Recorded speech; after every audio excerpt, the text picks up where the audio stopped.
Ribuan warga di 4 posko pengungsian butuh bantuan.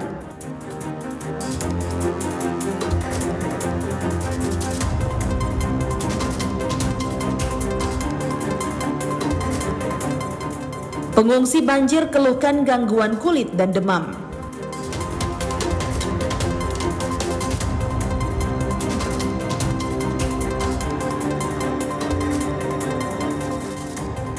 ASDP tingkatkan konektivitas wilayah kepulauan.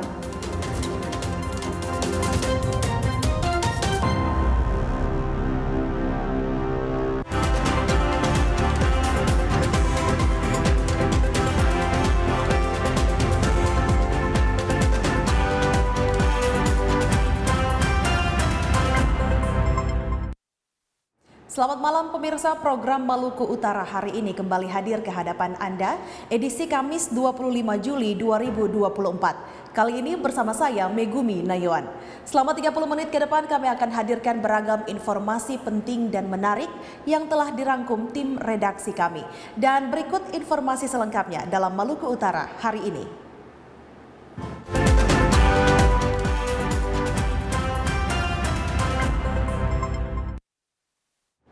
Kita ikuti informasi pertama. Ribuan warga masih mengungsi di 4 posko pengungsian di Lelilef Waibulan, Kabupaten Halmahera Tengah, yakni di Makobrimob Kompi 1 Yonbe, di Rumah Ibadah GPDI Eklesia dan Masjid Al-Mutakin, serta di kantor Kecamatan Weda Tengah. Banjir melanda 4 desa di Kecamatan Weda Tengah, Kabupaten Halmahera Tengah, Provinsi Maluku Utara sejak Minggu 21 Juli lalu. Banjir terjadi dengan ketinggian air sekitar 150 cm hingga 2 meter, sehingga ribuan warga harus mengungsi di 4 posko pengungsian. Bantuan sosial terus mengalir dari berbagai pihak, terutama logistik yang dipasok ke posko utama Kecamatan Weda Tengah. Selanjutnya disalurkan ke posko-posko terdekat, termasuk di posko di Makobrimob Kompi 1 Yonbe yang menampung 317 korban banjir. Proses evakuasi dari tempat yang terdampak itu yang pertama ada yang pengungsi datang langsung sendiri, kemudian kita pun langsung jemput dengan kendaraan yang punya kita yang sudah disiapkan. Proses evakuasi kita hari kemarin sebagian besar di desa Lokolamo. Untuk hari ini kita sudah bisa masuk ke desa Transkobe. Kalau untuk titik yang paling terparah itu terendam desa Kobe. Transkobe. Ya. Semua pengungsi yang ada di sini yang terdata itu 317 jiwa yang ada. Kemudian untuk bantuan ada dari masyarakat, terutama 2 desa. Desa Lelilef dengan Desa Kamap, termasuk dari pemerintah daerah. Kegiatan pemeriksaan kesehatan sudah berlangsung 2 hari, baik hari kemarin dan hari ini yang sementara berlangsung. Pemeriksaan kesehatan juga terus dilakukan oleh pihak Puskesmas Rawat Inap Tepeleo dan tim kesehatan lainnya untuk memeriksa warga terdampak banjir. Tim Liputan TVRI Maluku Utara melaporkan. Pasca banjir yang terjadi sejak Minggu dini hari, korban banjir di Desa Lelilef, Kecamatan Weda Tengah kini membutuhkan bantuan di tempat pengungsian. Untuk mengetahui informasi selengkapnya, berikut kita ikuti laporan reporter Cetiza Lumingkewas dan juru kamera Muhammad Said Fadli berikut ini. Dapat kami laporkan bahwa banjir telah melanda sejumlah wilayah yang ada di Kecamatan Weda Utara dan Weda Tengah, Kabupaten Halmahera Tengah, Provinsi Maluku Utara sejak Minggu 21 Juli 2024 lalu. Dan untuk di Kecamatan Weda Tengah terdapat 4 desa yang terdampak banjir, yaitu Desa Lukulamo, Desa Lelilef Waibulan, Desa Wukup, dan juga Desa Hujerana dengan ketinggian air mencapai 150 cm hingga 2 meter. Namun saat ini untuk banjir sudah mulai surut dan sebagian warga telah diungsikan ke posko-posko pengungsian, yaitu di posko pengungsian Makobrimob Kompi 1 Yonbe, lalu juga di rumah-rumah ibadah seperti di GPDI Eklesia dan Masjid Al-Mutakin, dan juga di posko pengungsian utama yang terletak di kantor Kecamatan Weda Tengah. Dan untuk penyaluran bantuan sosial baik itu logistik, makanan, dan minuman juga telah disalurkan oleh pihak-pihak terkait dari pihak pemerintah Provinsi Maluku Utara melalui Dinas Sosial, lalu juga Polsubsektor Halmahera Tengah, Brimob, dan juga dari PT IWIP yang menyalurkan menggunakan truk Brimob untuk disalurkan ke posko-posko pengungsian yang ada di Lelilef. Namun berdasarkan wawancara kami dengan warga terdampak banjir yang ada di posko pengungsian, mereka masih membutuhkan sejumlah peralatan, baik itu untuk alas tidur, lalu juga selimut, peralatan MCK, peralatan untuk bayi seperti popok maupun juga pakaian anak, dan juga bantuan alat kesehatan lingkungan. Karena memang saudara, berdasarkan informasi yang kami dapatkan hingga pagi ini, bahwa masih terdapat sejumlah warga korban banjir yang mendaftar di posko-posko pengungsian yang ada di Lelilef, sehingga untuk bantuan sosial ini sangat dibutuhkan. Dan untuk mengetahui informasi selengkapnya, berikut kita simak pernyataan dari salah satu warga korban banjir yang ada di Masjid Al-Mutakin berikut ini. Yang kita butuh kasur sama selimut, cuma kan kasur sudah dapat, cuma selimut masih pas-pasang, jadi mereka belum kasih sama kita. Kalau makanan, snack-snack terjamin. Pakaian juga ada. Mandi masih kurang, perlengkapan mandi masih kurang. Yang sekarang ini anak-anak punya baru minyak kayu putih, baru dikasih sama popok, sama snack-snack anak-anak. Saya sebagai masyarakat, saya mengharapkan seharusnya pemerintah cepat turun karena kita 2 kali mengungsi. Saya mengungsi pertama ke 2 jari. Jadi saya mengungsi kedua, saya langsung di sini aja karena tidak terjamin kalau ke 2 jari, pemerintah tidak tahu. Hingga saat ini saudara dilaporkan tidak ada korban jiwa dalam peristiwa banjir yang ada di Kecamatan Weda Tengah. Dan untuk jumlah total korban yang terdampak dan untuk jumlah bangunan dan rumah yang rusak saat ini, untuk informasi atau datanya masih belum bisa dipastikan karena proses evakuasi masih terus dilakukan oleh pihak terkait, dalam hal ini juga dari pihak BPBD setempat yang ada di Kecamatan Weda Tengah, Halmahera Tengah.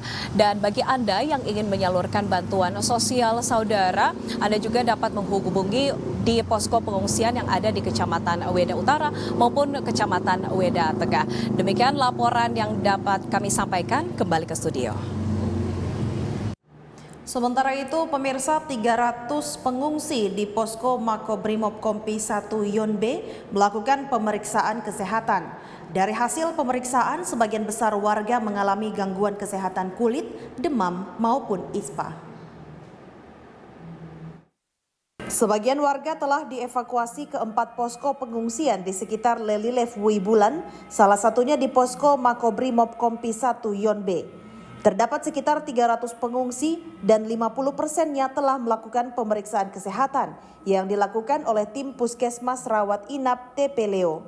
Dari hasil pemeriksaan tim Nakes, sebagian besar warga mengalami gangguan kesehatan kulit, demam, dan ispa. Hal ini diakibatkan warga terpapar air dari banjir yang menggenangi pemukiman warga. Untuk itu, tim dari Puskesmas TP Leo telah melakukan tindakan kuratif, yaitu memberikan obat anti jamur, obat batuk, dan obat anti demam.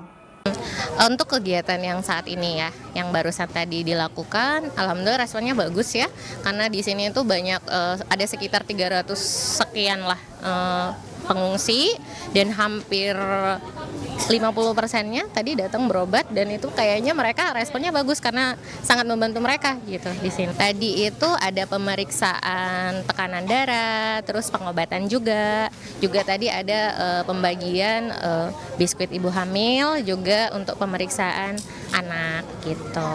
Kalau tadi yang pas kita pelayanan kesehatan itu banyak gangguan kulit ya, gangguan kulitnya mungkin karena terkena air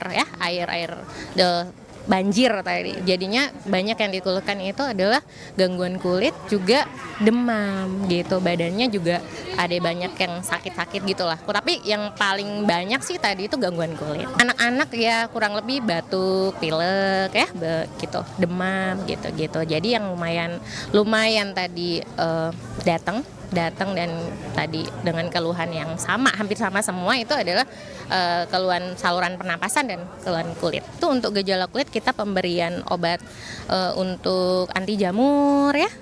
Kalau untuk yang anak-anak juga keluhan yang ISPA atau saluran pernapasan tadi kita juga ada obat batuk ya. Anti demam gitu. Jadi sesuai dengan gejalanya. Dari pihak Puskesmas mengatakan jika didapati gangguan kesehatan dan harus dilakukan penanganan secara intensif, maka warga akan dibawa ke Puskesmas maupun klinik terdekat di Lelilef untuk penanganan lebih lanjut. Tim Liputan TVRI Maluku Utara melaporkan. Upaya pembangunan daerah melalui penyeberangan feri terus dilakukan untuk menunjang mobilitas warga dan pertumbuhan ekonomi daerah. Lalu bagaimana pihak pengelola dalam hal ini PT ASDP meningkatkan layanan penyeberangan di wilayah kepulauan? Kita ikuti dialog singkat berikut ini bersama General Manager PT ASDP Cabang Ternate, Handoyo Priyanto. Pemirsa, Anda kembali menyaksikan dialog singkat dalam program Maluku Utara hari ini bersama saya Cetiza Lumikewas. Dan kali ini kita akan membahas topik yang menarik tentunya terkait dengan peran dari PT ASDP Cabang Ternate untuk meningkatkan kehidupan masyarakat sekitar. Baik pemirsa, kita tahu bersama bahwa PT Angkutan Sungai, Danau, dan Penyeberangan Indonesia Ferry PT ASDP ini sangat penting untuk bisa menunjang setiap mobilitas masyarakat termasuk di Provinsi Maluku Utara. Dan melalui jasa transportasi maupun juga penyeberangan yang diberikan bagi masyarakat ini bisa memudahkan setiap aktivitas maupun perekonomian warga yang ada di sekitar Provinsi Maluku Utara. Nah, kita akan lebih mengetahui secara lanjut maupun juga spesifik seperti apa peran dari PT ASDP dan bagaimana saat ini untuk penerapan e-ticketing atau pembelian tiket ferry secara online yang nantinya akan diberlakukan. Saat ini kita akan berbincang bersama dengan narasumber dan sudah ada bersama dengan saya saat ini yakni General Manager ASDP Cabang Ternate, Bapak Handoyo Priyanto. Baik, salam jumpa Pak Handoyo. Salam juga Ibu. Iya, apa kabar hari ini Pak? Alhamdulillah baik. Baik, sehat ya Pak ya. Ya, sebelumnya terima kasih banyak Pak telah meluangkan waktu untuk bisa berbincang-bincang bersama kami dalam program Maluku Utara hari ini. Baik Pak, sebelum kita akan membahas lebih lanjut terkait dengan sistem e-ticketing yang akan diberlakukan ke depannya, saat ini Pak bagaimana untuk peran tugas pokok maupun juga fungsi dari PT ASDP Cabang Ternate untuk bisa menunjang aktivitas masyarakat? Baik, Ibu, PT ASDP Indonesia Ferry Cabang Ternate dalam tugas dan perannya di Maluku Utara, kami memiliki 12 kapal, Ibu, kapal feri penyeberangan yang tersebar di beberapa lintasan. Ada 25 lintasan kami di Maluku Utara dan kita juga memiliki 3 pelabuhan yaitu Bastiong, Sidangole, dan Rum. Di mana memang setiap harinya kami terdapat 8 trip ya, mulai dari Bastiong Sidangole, kemudian Bastiong Rum, sama Bastiong Sofifi. Jadi setiap hari mulai dari pukul 7 sampai dengan pukul 10 malam. Kalaupun memang dari masyarakat ingin menambah pelayanan, kami tentunya tidak sendiri, kami berkoordinasi juga dengan pemangku kepentingan. Di sini ada BPTD, juga kebetulan juga ada BMKG, kantor kesehatan. Kalaupun memang bisa ditambahkan ekstraktif, tentunya untuk mendukung pelayanan dan keamanan keselamatan buat pengguna jasa kami akan layani. Baik, jadi memang dari segi sarana prasarana ini sudah sangat siap ya untuk bisa melayani masyarakat. Nah, selain itu Pak, untuk layanan rute yang diberikan oleh pihak ASDP sejauh ini untuk di Provinsi Maluku Utara seperti apa Pak? Baik Ibu, untuk penyeberangan di lintasan Maluku Utara, untuk di Bastiong, Sidangole, Rum, kami memiliki 5 kapal penyeberangan untuk lintasan komersial, kemudian 7 kapal lintasan perintis. Untuk 5 kapal penyeberangan komersial, di sini kami melayani yaitu Bastiong Sidangole, Bastiong Rum, dan Bastiong Sofifi. Namun memang di Maluku Utara, khususnya di Bastiong, ini memang peran kita ASDP, ada beberapa kapal swasta juga yang hadir di lintasan ini. Jadi kami sebagai operator kapal selalu siap tentunya untuk pelayanan, keamanan, dan keselamatan kepada pengguna jasa, dan tentu saja ini menjadi prioritas kami, yaitu keamanan dan keselamatan. Baik, tentunya juga untuk ramcek begitu ya, atau pemeriksaan juga terus dilakukan ya Pak ya untuk setiap armada yang ada. Baik, selanjutnya Pak, saya sangat penasaran ini Pak, kedepannya juga kan dari pihak PT ASDP akan memberlakukan sistem e-ticketing atau pembayaran ferry secara online. Untuk penerapan atau mekanismenya ini bagaimana Pak? Baik, mungkin dalam waktu dekat ya, tanggal 25 Juli 2024, ada beberapa mekanisme pembelian tiket yang terdapat perubahan. Ini merupakan hal baru tentunya di Maluku Utara. Sebelumnya kami sudah menerapkan tiket juga, digital ticketing sistem dengan menggunakan prepaid card ya, seperti jalan tol kalau di Jawa ya. Tapi untuk meningkatkan pelayanan kepada pengguna jasa, kami mengadop online ticketing system, di mana online ticketing system ini banyak manfaatnya juga kepada pengguna jasa. Yang pertama, pengguna jasa atau masyarakat kapanpun dan dimanapun bisa mendapatkan tiket gitu, tidak harus bertemu langsung atau berinteraksi langsung dengan petugas di lapangan. Itu yang pertama. Kemudian yang kedua, pembelian online ticketing system ini memberikan jaminan keselamatan juga tentunya terhadap asuransi kapal, karena setiap pengguna jasa atau masyarakat yang membeli tiket online ya, ini harus memasukkan data. Nah, data-data ini lengkap, harus data dari pengguna jasa sendiri, mulai dari katakanlah misalnya kendaraan roda 4 ya. Nah, kendaraan roda 4 mobil pribadi ini harus memasukkan data identitas diri, kemudian siapa yang ada di dalam kendaraan tersebut, kemudian nomor polisi dan lain-lain, dan tentunya ini untuk memberikan kenyamanan dan asuransi kepada pengguna jasa. Kemudian untuk online ticketing system ini sangat mudah, Ibu. Pengguna jasa atau masyarakat bisa melakukan ini reservasi ya. Katakanlah misalnya di rumah mereka melakukan reservasi, kemudian pembayaran, kita menyediakan 12 channel pembayaran, ada virtual account, kemudian juga ATM, itu bisa dilakukan dimanapun dan kapanpun. Setelah mereka melakukan pembayaran atau payment, mereka mendapatkan kode booking. Nah, kode booking itu yang dibawa oleh pengguna jasa ke dalam pelabuhan untuk melakukan check-in. Jadi sepertinya sama dengan kereta api di Pulau Jawa, kemudian pesawat ya, persis seperti itu. Jadi ini memudahkan, kami berharap ini dapat memudahkan atau meningkatkan pelayanan kepada masyarakat khususnya di Maluku Utara. Baik, jadi ini juga untuk yang sistem cashless bisa meningkatkan digitalisasi juga ya Pak ya, dan tentunya memberi kemudahan bagi para pengguna jasa untuk lebih efisien lagi dan tentunya bisa membeli tiket secara online di mana saja dan kapan saja. Nah Pak, selain untuk tiket e-ticketing ini, apakah hanya khusus untuk penyeberangan ferry ataupun juga dengan layanan-layanan lainnya? Online ticketing system ini untuk transportasi penyeberangan ferry. Itu yang mungkin untuk tahap awal kami online ticketing system ini untuk yang di Bastiong, sentralnya karena memang di Bastiong ya. Sementara untuk di Sofifi, ya, Sofifi ini kepunyaan Pemda ya. Pemda kalaupun nanti Pemda atau Sofifi nanti berkeinginan untuk online ticketing system, kami terbuka intinya.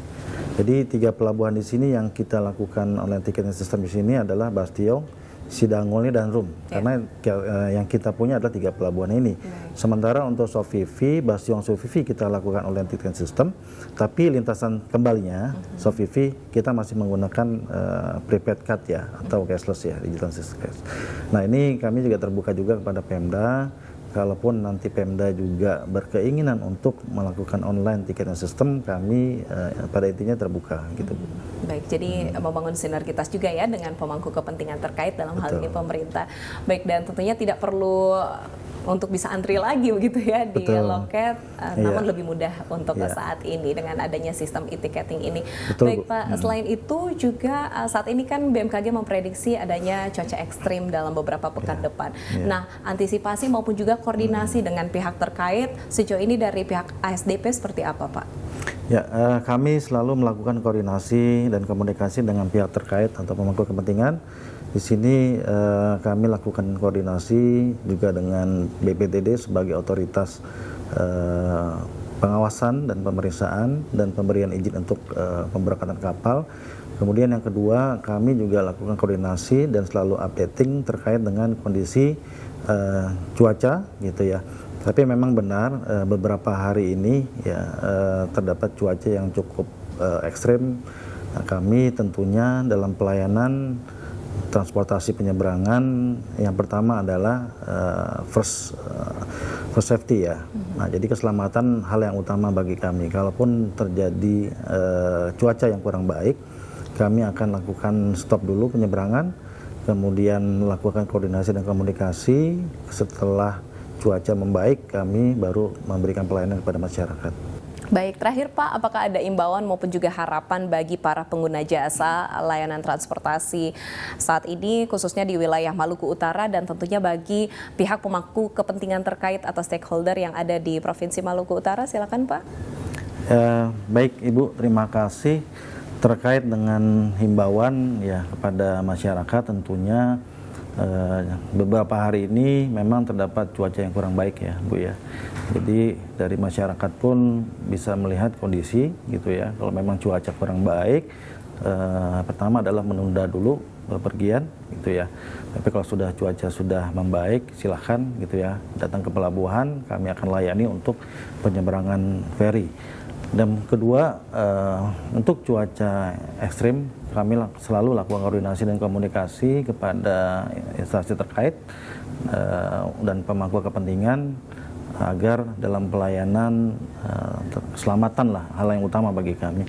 Kemudian yang ketiga, untuk himbauan juga kepada masyarakat, pada saat masyarakat sebelum memasuki pelabuhan, tentunya belilah tiket sebelum masuk pelabuhan, karena hal ini untuk mencegah antrian ya atau kepadatan di pelabuhan.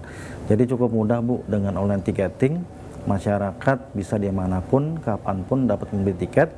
Kemudian cukup pembayaran bisa melalui mobile banking ya, virtual account.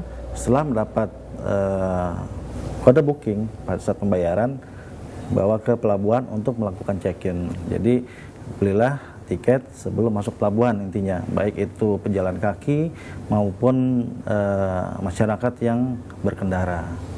Demikian Bu.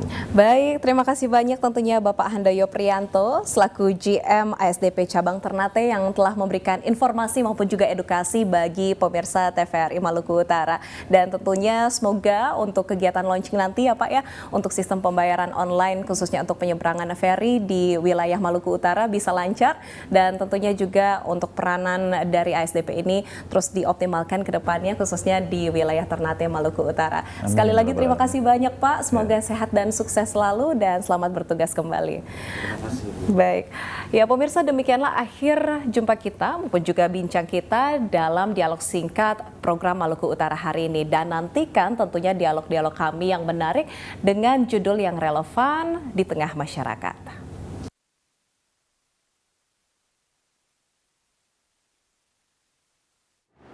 Pemirsa, kini kami ajak Anda menyaksikan informasi dalam segmen Klik Sulampa. Berita yang kami himpun dari Sulawesi, Maluku, dan Papua berikut ini.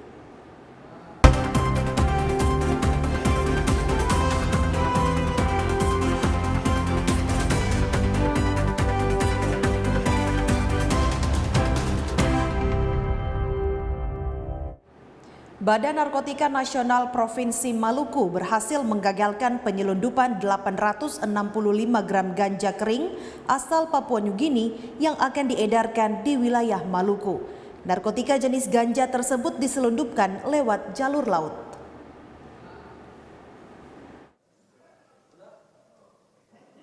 Bidang Pemberantasan BNN Provinsi Maluku terus melakukan upaya untuk mengungkap peredaran gelap narkotika serta meringkus jaringan sindikat narkotika yang beroperasi di Provinsi Maluku. Pengungkapan jaringan narkotika di Provinsi Maluku tidak hanya dilakukan oleh BNN Maluku namun melibatkan banyak institusi. Pemberantasan narkotika yang dilakukan BNN Provinsi Maluku mengungkap jaringan narkotika di wilayah Provinsi Maluku, diantaranya penyelundupan 865,41 gram narkotika jenis ganja. Kepala BNNP Maluku, Brigjen Pol Denny Darmapala menjelaskan, ini merupakan jaringan internasional dan antar provinsi Papua New Guinea, Papua Barat, Maluku. Petugas BNN Provinsi Maluku memperoleh informasi jika akan ada narkotika jenis ganja yang diselundupkan ke kota Ambon, Provinsi Maluku dari Jayapura. Narkotika tersebut merupakan ganja PNG atau Papua New Guinea yang diselundupkan melalui rute Jayapura, Papua, Sorong, Papua Barat, Ambon menggunakan kapal laut. Selanjutnya, petugas BNN Provinsi Maluku melakukan penyelidikan pada Jumat 21 Juni 2024 sekira pukul 23 waktu Indonesia Timur di Dusun Airlow, Kecamatan Nusaniwe, Kota Ambon. Petugas BNN Maluku berhasil mengamankan seorang terduga pelaku berinisial JRP. Selanjutnya dilakukan pengembangan dan tim berhasil mengamankan seorang terduga pelaku GS. Setelah diamankan, tim melakukan penggeledahan dan menemukan 48 bungkus plastik bening ukuran besar dan 8 bungkus plastik bening ukuran sedang berisikan daun kering yang disimpan di dalam tas ransel dan disembunyikan di kamar mesin air. Setelah diuji secara laboratoris, daun kering diduga ganja tersebut memiliki kandungan narkotika golongan 1 jenis ganja dengan berat neto sekira 856,41 gram. Seorang terduga pelaku GS. Setelah diamankan, tim melakukan penggeledahan dan berhasil menemukan 48 bungkus plastik bening ukuran besar dan 8 bungkus plastik bening ukuran sedang berisikan daun kering yang disimpan dalam tas ransel dan disembunyikan di kamar mesin air. Setelah diuji secara laboratoris, daun kering diduga ganja tersebut memiliki kandungan narkotika golongan 1 jenis ganja dengan berat neto sekitar 856,41 gram. Tersangka dan barang bukti lainnya dibawa ke kantor BNN Maluku guna pemeriksaan dan pengembangan lebih lanjut. Modus operandi penyelundupan menggunakan kapal laut laku bayar. Tersangka GRP dan GS merupakan kurir atau perantara dan pengedar. Christine Sipahelut, Kurniawan melaporkan.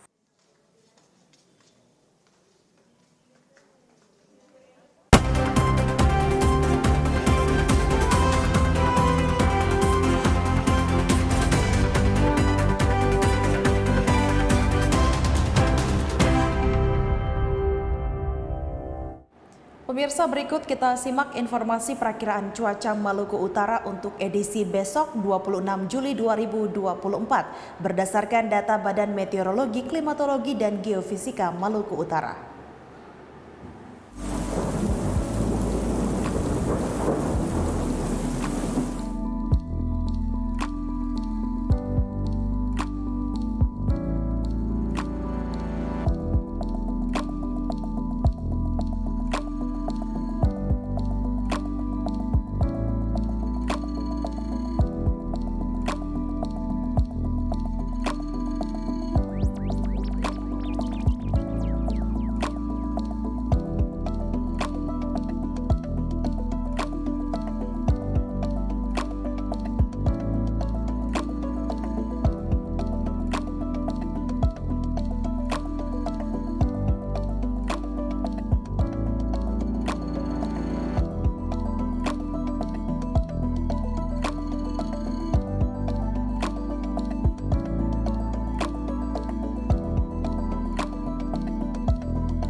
Pemirsa, informasi tadi sekaligus menutup perjumpaan kita dalam Maluku Utara hari ini.